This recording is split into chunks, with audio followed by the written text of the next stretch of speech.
बिस्मिल्लाहिर्रहमानिर्रहीम। नाज़रीन इकराम, मैं इस वक्त मौजूद हूँ मुज़फ़्फ़राबाद से तकरीबन 35 से 40 किलोमीटर के फासले पर।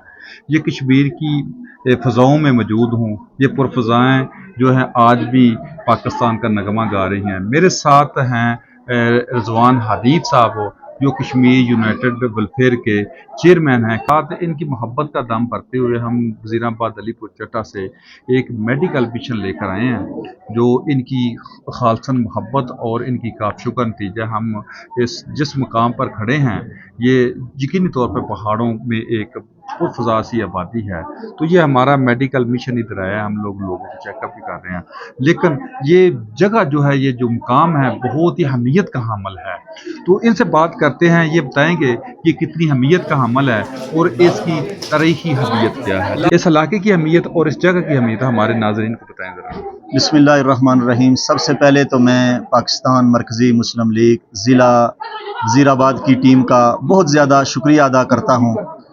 मोहतरम अब्दुल वाहिद साहब का, अनसर जावेद साहब का और नवीद भट्ट साहब आपका शुक्रिया अदा करता हूँ। डॉक्टर एहसान साहब का, आप इतने दूर से मेडिकल कैंपिंग की ये टीम लेकर माशाल्लाह आप यहाँ पे तशरीफ़ लाए, हम आपका शुक्रिया अदा करते हैं।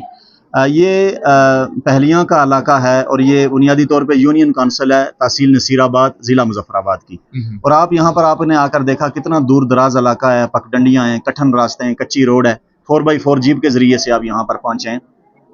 तो ये इलाका तो इंतहाई पसमानदा है, लेकिन यहाँ के जो लोग हैं वो माशाल्लाह बहुत ज़िंदा दिल, बड़े दलेर, बड़े बहादुर। और माशाल्लाह मैं समझता हूँ कि जितनी भी इनकी तारीफ़ की जाए वो कम है, इस हवाले से कि मेरे पीछे जो आपको बस्ती नज़र आ रही है, ये दो पहाड़ों के दरमियान एक छोटी सी बस्ती है। लेकिन इस बस्ती के जो रहने वाले लोग हैं, इन्होंने तहरीक आज़ादी कश्मीर के अंदर जिस कदर गरां कदर खिदमात सरअंजाम दी हैं, वो काबिले दीद है और काबिले बयान है। इस छोटी सी बस्ती से तकरीबन 2 दर्जन के करीब, 25 के करीब नौजवान कश्मीरियों की मदद के लिए, मकबूजा कश्मीर की आज़ादी के लिए यहाँ से निकले और उन्होंने अपनी जानों के नजराने पेश किए। तो इस एतबार से इस बस्ती का पूरे कश्मीर के लोगों के ऊपर बड़ा एहसान है, तहरीक आज़ादी के ऊपर उनकी बहुत बड़ी कंट्रीब्यूशन है। तो इस हवाले से ये बस्ती बड़ी तारीखी हवाले से बड़ी अहमियत की हामिल है। तो मैं एक दफ़ा फिर आपका शुक्रिया अदा करता हूँ कि आप लोगों ने इनके इस कुर्बानी की जो इनकी कुर्बानी थी उसको आपने एक्नॉलेज किया और इतने दूर से आप मेडिकल कैंप लेकर यहाँ पर आए। तो अभी माशाल्लाह सैकड़ों मर्द व ख़वातीन का चेकअप यहाँ पे जारी है, माहिर डॉक्टर्स की निगरानी माशाल्लाह ये कैंप जारी है। तो मैं इस इलाके के लोगों को भी खराज तहसीन पेश करता हूँ और आपके तवस्सुत के साथ, आपकी वसातत के साथ मैं हुकूमत आज़ाद कश्मीर और हुकूमत पाकिस्तान से भी अपील करता हूँ कि जिस तरह इन लोगों ने रियासत के लिए, रियासत की आज़ादी के लिए अजीम कुर्बानियाँ दी हैं, इस इलाके की पसमानदगी को देखते हुए ज़रूर बज़रूर हुकूमत को यहाँ रोड की पुख्तगी के लिए काम करना चाहिए, यहाँ डिस्पेंसरी का एहतमाम करना चाहिए, कोई स्कूल कॉलेज का इंतज़ाम इस इलाके के अंदर लोगों के लिए लाजमी तौर पर करना चाहिए। जैसे ये इन लोगों की कुर्बानियाँ हैं, ऐसे ही मकबूजा कश्मीर के लोगों की भी कुर्बानियाँ हैं। जी। उनका दिल हमारे साथ धड़कता है, तो हमारा दिल उनके साथ धड़कता है। इस एक मुक़द्दस सरज़मीन पर उनको क्या पैगाम देंगे? जी, आप देखते हैं कि मकबूजा कश्मीर के लोग जब शहीद होते हैं तो पाकिस्तानी परचमों के अंदर उनको कफन दिया जाता है और फिर उनकी कब्रों के ऊपर सब्ज़ हलाली परचम लहराए जाते हैं और उनकी ज़बान के ऊपर एक ही नारा है, वो पाकिस्तान से रिश्ता क्या, ला इलाहा इल्लल्लाह। और यही नारा सैयद अली गिलानी रहमतुल्लाह अलैह की ज़बान पर आखिरी वक्त तक था। तो हमारा अहले कश्मीर और अहले पाकिस्तान का जो सबसे बड़ा गहरा और मजबूत रिश्ता है वो ला इलाहा इल्लल्लाह का रिश्ता है, जो बाकी तमाम रिश्तों से सबसे बड़ा रिश्ता है।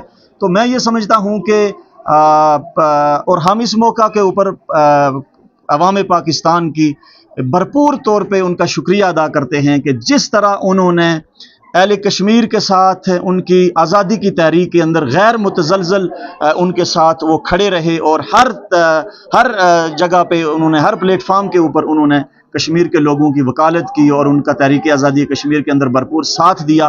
तो मैं आज़ाद कश्मीर की आवाम की तरफ से पाकिस्तान के लोगों का शुक्रिया अदा करता हूँ और मकबूजा कश्मीर के अपने भाइयों को इस बात का यकीन दिलाता हूँ कि आप तनहा नहीं हैं, आप अकेले नहीं हैं। सारी आज़ाद कश्मीर के लोग आपके साथ खड़े हैं, सारी पाकिस्तान की आवाम आपके साथ खड़ी है।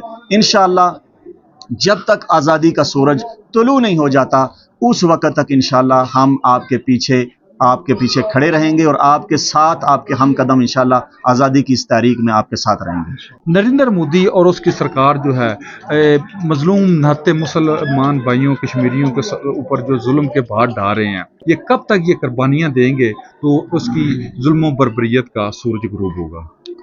دیکھیں، مودی نے آلریڈی جو کشمیر کے لوگوں پر ظلم ہو رہا تھا، مودی نے ان مظالم کے اندر کئی گنا اضافہ کیا۔ سینکڑوں لوگوں کو ٹارچر سیلوں کے اندر لے جا کر 5 اگست 2019 کے بعد ان کو بند کر دیا، اور مقبوضہ کشمیر کے اندر ایک دباؤ کی کیفیت ہے، ایک کرفیو کی کیفیت ہے، کھل کے کوئی آدمی بول نہیں سکتا، اور آرمی کی تعداد کو پہلے سے زیادہ بڑھا دیا ہے، اور لوگوں کے مکانوں کو جلا دینا، بارود لگا کر اڑا دینا، اور اس کی جو شدت تھی ظلم کی وہ پہلے سے کئی گنا زیادہ بڑھ چکی ہے۔ لیکن میں سلام پیش کرتا ہوں کشمیر کے لوگوں کو کہ ان کا جو آزادی کا جذبہ ہے وہ کم ہونے کے بجائے دن بہ دن بڑھتا چلا جا رہا ہے، اور ہندوستان اگر دنیا میں یہ پیغام دیتا ہے کہ مقبوضہ کشمیر میں حالات نارمل ہو چکے ہیں اور کشمیر کے لوگ اب ہندوستان کے ساتھ رہنے پہ راضی ہیں، تو یہ اس کی بھول ہے۔ اگر وہ یہ سمجھتا ہے تو وہ حریت قیادت کو رعا کیوں نہیں کرتا؟ ساری کی ساری حریت قیادت جعلی کیسوں کے اندر بند کر کے انہوں نے جیلوں میں ڈالے ہوئے ہیں۔ یاسین ملک صاحب ابھی ان کو عمر قید کی سزا اور ان کو سزائے موت دینے کے منصوبے بنائے جا رہے ہیں، اور مسرت عالم بٹ صاحب ہیں، اور دیگر جو قیادت ہے آسیہ اندرابی صاحبہ ہیں، وہ جیل کے اندر بند ہیں۔ تو حالات نارمل نہیں ہیں۔ مقبوضہ کشمیر کے لوگوں کو شدید طور پر ظلم سے وقتی طور پر تو انہوں نے دبایا ہوا ہے، لیکن انشاءاللہ یہ چنگاری بہت جلد شعلے کی شکل اختیار کرے گی، اور آپ دیکھیں گے کہ کشمیر کے لوگ آزادی سے کم کسی چیز پہ ہرگز راضی ہونے والے نہیں ہیں۔ عالمی سامراج کو آپ کیا پیغام دیں گے؟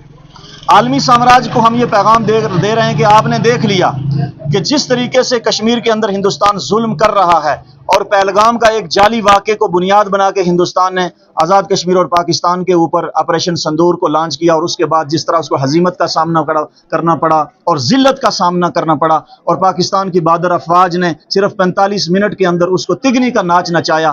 تو میں یہ پیغام دینا چاہتا ہوں عالمی سامراج کو کہ یہ کشمیر کا جو مسئلہ ہے، یہ دو نیوکلیر پاوروں کے درمیان جو ہے وہ کسی بھی وقت ایک خوفناک ایٹمی جنگ کا شکل یہ علاقہ اختیار کر سکتا ہے۔